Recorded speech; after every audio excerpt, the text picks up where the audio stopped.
शरणं चतुर्भुजं प्रसन्नवदनं ध्यायेत् सर्वविघ्नोपशान्तये। अजं निर्विकल्पं निराकारमेकं निरानन्दमानन्दमद्वैतपूर्णम्।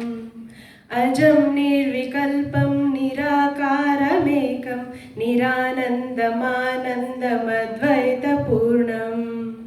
परं निर्गुणं निर्विशेषं निरीहं परब्रह्मरूपं गणेशं भजेम।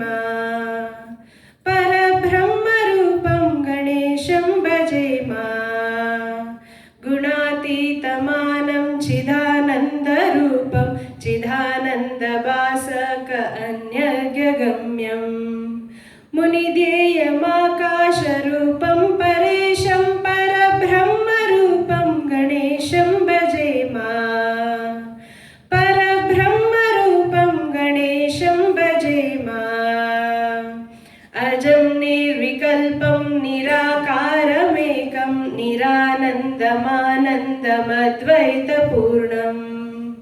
परं निर्गुणं निर्विशेषं निरीहं परब्रह्मरूपं गणेशं भजेम। परब्रह्मरूपं गणेशं भजेम। जगत्कारणं कारणज्ञानरूपं सुरादीं सुखादीं गणेशं गणेशम्। जगद्व्यापिनं विश्ववन्द्यं सुरेशं परब्रह्मरूपं गणेशं भजेम।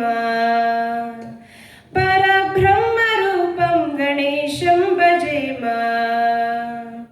अजं निर्विकल्पं निराकारमेकं निरानन्दमानन्दमद्वैतपूर्णम्।